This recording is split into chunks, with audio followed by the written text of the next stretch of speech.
दार्शनिक आचार्य हुए हैं, लेकिन उनकी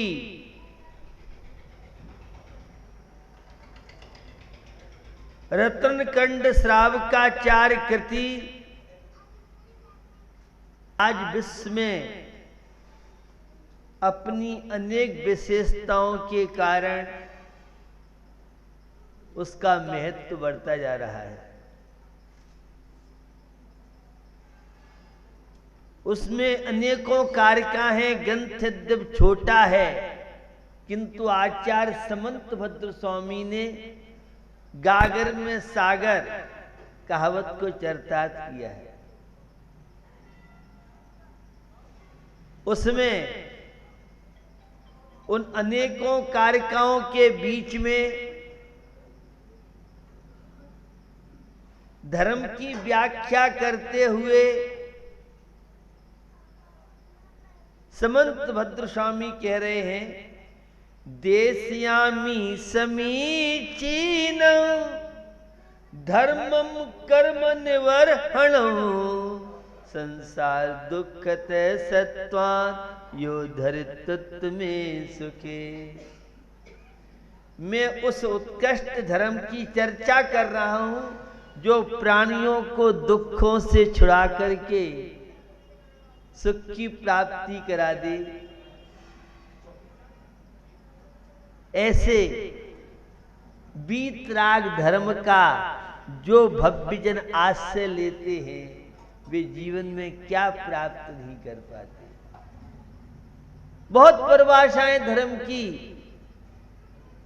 आप सब सुनते पढ़ते हैं। उन अनेक परिभाषाओं में चारित्रम खल धम्मो, चारित्र को धर्म कहा है। दर्शन धम्मो मूलो, सम्यक दर्शन को धर्म का मूल कहा है। तो रत्नत्रय को धर्म कहा है। धम्मो दया विशुद्धो, जो दया से सहित वो धर्म कहलाता है। सम्यक दर्शन से आप सब परिचित हैं, लेकिन परिचित होते हुए भी आप अपरिचित से लगते हैं। उस सम्यक दर्शन की चर्चा के दौरान 8 अंगों से आप चर्चित हैं। ये 8 अंग बड़े महत्वपूर्ण हैं। आचार्य समंत भद्र स्वामी ने भी इन 8 अंगों की विस्तार से चर्चा की है। निसंकित, निकांक्षित, निर्विचिकित्सा, अमूल दृष्टि, उपगूहन, स्त्रीकरण, वात्सल्य, प्रभावना। अगर ये जीवन में 8 अंगों को स्थान मिल जाए तो बहुत तरह की बीमारियों से आप बच सकते हैं। ये 8 इस अंगों का हमारे पारिवारिक जीवन में स्थान मिल जाए तो परिवार की बहुत समस्याएं हल आप कर सकते हैं। जिनवच में शंका धार, वृषभव सुख वांछा भाने, मुनि तन मलिन देख गिनावे, तत्व कुतत्व पिछाने। बंधुओं, निशंकित अंग बहुत स्कोप है, बहुत व्यापक है। आज मानसिक बीमारियों के अनेक कारणों में संदेह, शंका, वहम, और मुझे तो लगता है जिसके जीवन में शंका, संदेह, वहम नहीं है तो वह आगरा में रहने लायक नहीं है। ऐसा है नहीं, लेकिन आपकी जीवन शैली की बात कर रहा हूं। आपको विश्वास नहीं है अपने ऊपर। मैं चैतन्य आत्मा हूं, मैं पर पदार्थ का कर्ता भोक्ता नहीं हूं।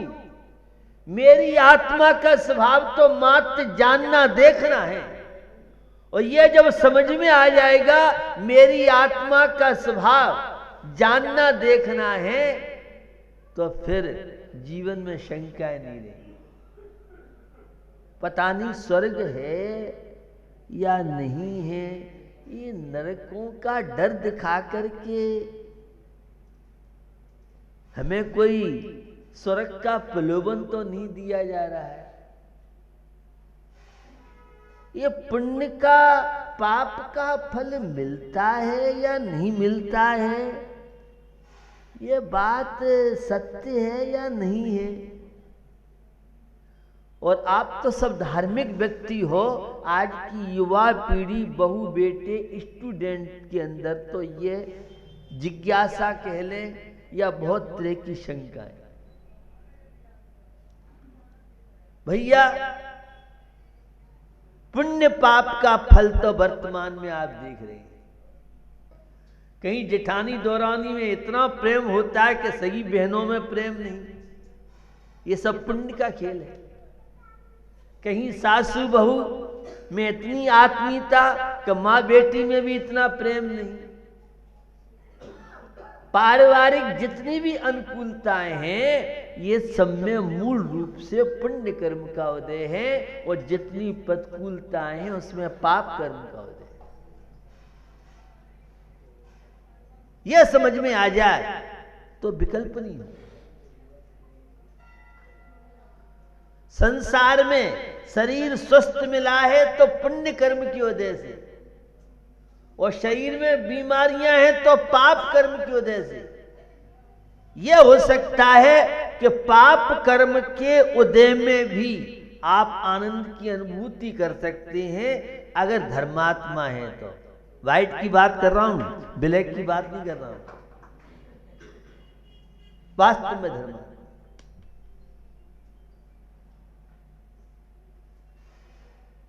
लेकिन हमें पुण्य पाप पे विश्वास नहीं है। अच्छा व्यापार चल रहा है तो उसमें पुण्य का उदय है, और व्यापार में गड़बड़ है तो ये पाप कर्म का उदय है। हाँ, इसमें आपका विवेक काम कर सकता है। अशुभ कर्म का उदय चल रहा है और अधीर नहीं हो, निराशावादी नहीं बने, भाग्य को नहीं कोसें, तो आगे कम से कम अशुभ कर्म से बच सकते। क्योंकि मैंने एक बात कही, विपत्तियों में, कष्टों में, दुखों में, सबके जीवन में आते कष्ट।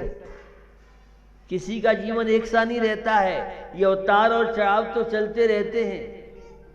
ये पंक्तियां आपको याद दिला देता हूं, आप सबको खूब सुनिए। पुण्य उदय जिन के तिन के भी, नाही सदा शोक साता, यह जग बास जय तारत दीखे, सब दीखे दुख दाता। कितना भी पुण्यशाली हो उसके भी पाप कर्म का उदय आता है, और कितना भी पापी हो उसके भी पुण्य कर्म का उदय आता है। धर्मात्मा कभी जीवन में निराश नहीं होता है, और जो निराश होता है वो धर्मात्मा नहीं कहलाएगा। जिंदगी है। अरे वे भी दिन देखे, कोठी में थे, खूब अच्छी इनकम थी, सब अनुकूलताएं थी। आज ये भी दिन है। पुण्य कर्म के उदय में तो सभी हर्षित रहते हैं, सभी प्रसन्न रहते हैं, लेकिन पाप कर्म के उदय में, अशुभ कर्म के उदय में, विपत्तियों में और प्रसन्नता बनी रहे, यह है धर्मात्मा का जीवन, सम्यक दृष्टि का जीवन। और विश्वास नहीं हो तो उठा के देख लो, रविशेन आचार्य का पद्म पुराण। सीता जी को जंगल में छिड़वा दिया लोक अपवाद के भय से, लेकिन सीता जी को हार्ट अटैक के दौरे पड़े हो तो बताओ किसी ने पड़ा हो? ब्लड प्रेशर तो लो हाई हुआ होगा, और जंगल में छिड़वा दिया। तो जब श्री राम ने जंगल में छिड़वा दिया तो सीता जी ने निश्चित 100 नंबर पर फोन किया होगा और नोटिस तो दिया होगा। वैसे ऐसे सुनने में आया नहीं। मैं आपकी जीवन शैली की बात कर रहा हूं। आज तो जरा जरा सी बात पर महिलाएं थाने में पहुंच रही हैं और 100 नंबर करती रहती हैं और ब्लैकमेल होता है, ऐसा करो नहीं, अभी हम पुलिस वालों को फोन कर रहे हैं। आप धर्मात्मा हो, आपकी बात नहीं कर रहा हूं, आज की जीवन शैली की बात कर रहा हूं। क्या जीवन था हमारा। सीता जी ने किसी को दोष नहीं दिया। जब रामचंद्र जी को वनवास मिला तो सीता जी ने दशरथ को अयोध्या की जेल नहीं पहुंचा सकी। और आज तो ससुर जी हिस्से बाट में 19 कर दें तो पति देव भले ही शांत रहे, लेकिन पुत्र वधू क्या करती है, नहीं करती है। ये आज की विसंगति की ओर ध्यान दिला रहा। सीता जी धर्मात्मा नारी थी। उन्होंने दशरथ जी को कोई दोष नहीं दिया, श्री राम को दोष नहीं दिया। ये पंक्तियां आप सब खूब बोलते हैं।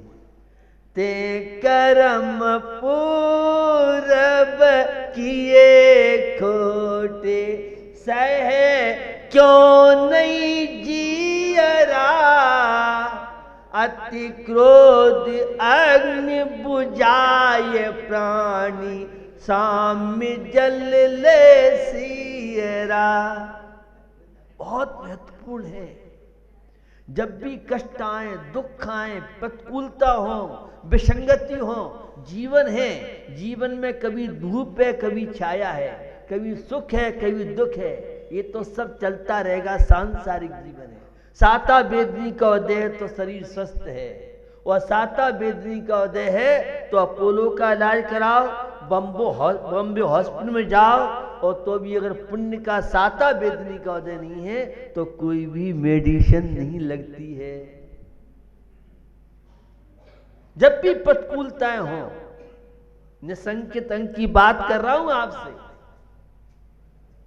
आप तो शंकाओं में जीते रहते हैं। अपनी करनी आप करे, सिर औरन की धरता। अच्छा काम हुआ तो मैंने किया, और काम बिगड़ जाए तो मुखचंद जी ने अपनी टांग अड़ा दी थी, ऐसा किया वैसा किया। ये है अशांति का, यह है धर्मात्मा का। पंच परमेष्टि में जिसकी श्रद्धा आस्था है, धर्म में दृढ़ विश्वास है, वो किसी को दोषी नहीं बनाता है। कोई निंदा कर रहा है, उसका दोष नहीं है, मेरे ही अशुभ कर्म का दोष है। वह तो बाह्य निमित्त है, अंतरंग तो मेरे अशुभ कर्म का उदय है। शारीरिक प्रतिकूलताएं कोई है, कोई हमें हमारी प्रशंसा कर रहा है, अच्छा व्यवहार कर रहा है, तो ये सब पुण्य का खेल है। वैसे तो पुण्य की परिभाषा सर्वासिद्धि में पूज्यपाद स्वामी से मिले, जो आत्मा को पवित्र करता है वह पुण्य कहलाता है। और धार्मिक कार्यों में, अच्छे कार्यों में उत्साह नहीं होना, ये अशुभ कर्म का, पाप कर्म का उदय है। कभी आपका पूजन में, दर्शन में इतना मन लगता है, करते रहो दर्शन, पूजा करते रहो, और कभी खूब प्रयास करो और तो ही मन नहीं लगता है। ये सब विचित्र विचित्र खेलों को देख करके अपने परिणामों की साय समाल करो। सम्यक दर्शन, समता का ज्ञान, हर परिस्थिति में अपने आप का जो संतुलन बना सकता है, उसे श्रावक, सदगस्त, अवरत, सम्यक दृष्टि, धर्मात्मा, सज्जन आदि पुरुषों के नाम से जानते हैं। हमें जीवन मिला है, अष्टांग का पर्व अभी अभी आपके बीच से व्यतीत हुआ है। मीना सुंदरी और श्रीपाल के खूब आप गीत गाते रहते हैं, लेकिन मीना सुंदरी श्रीपाल बनने तैयार कोई नहीं।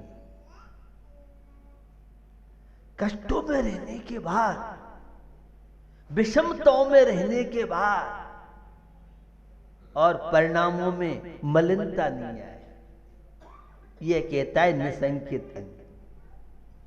विश्वास कीजिए धर्म में, पुण्य पाप में विश्वास कीजिए। जब तक कार्य की सिद्धि न हो तब तक तो पुरुषार्थ करें, और पुरुषार्थ करने पर सफलता न मिले, सोचो ऐसी मेरे कर्म का उदय। पहले ही कर्म का उदय मान के मत बैठ जाओ। पुरुषार्थ तो करना जरूरी है। हो सकता है सामान्य कर्म है तो आपके पुरुषार्थ से वह कर्म विदा भी ले सकता है। कर्म सिद्धांत की बहुत तरह की व्यवस्था है। पाप कर्म का बंद करने के बाद और पाप कर्म का फल नहीं मिले, इसका नाम है सम्यक दर्शन। आपकी समझ में नहीं आएगा। आपने 7 तत्वों सिद्धांत करना, देव शास्त्रों का सिद्धांत करना, स्वपर भेद विज्ञान, यही सम्यक दर्शन को इसी के अंदर बंद कर रखा है। सम्यक दर्शन खुशहाली का जीवन। पारिवारिक जीवन में द्वंद्वों के बीच में, विषमताओं के बीच में रह करके भी जो विषमताओं को समता में बदल दे, उसी का नाम तो धर्म है। तुम गुण चिंतत निज पर विवेक, प्रगटे बेगटे आपद अनेक। तुम जग भूषण दूषण विमुक्त, सब महिमा युक्त विकल्प मुक्त। पीवत पीयूष जो रोग जाय, त्यों तुम अनुभवते भव नशाय। ये आपका विश्वास नहीं होगा। विश्वास परमात्मा का स्मरण, जिनेन्द्र प्रभु का स्मरण करना। पीवत पीयूष जो रोग जाए, औषधि के सेवन से, दवाई खाने से जैसे रोग दूर हो जाता है, ऐसे ही आपका स्मरण भवनशाय। अनंत संसार चुल्लू भर रह सकता है। यह है सदगस्त का जीवन, यह है श्रावक का जीवन। तो पुण्य पाप दोनों सर्वथा एक नहीं है, दोनों के कार्य अलग हैं, दोनों के कार्य अलग हैं। पुण्य कर्म के उदय में मुनराज के परगान की भावना बनती है।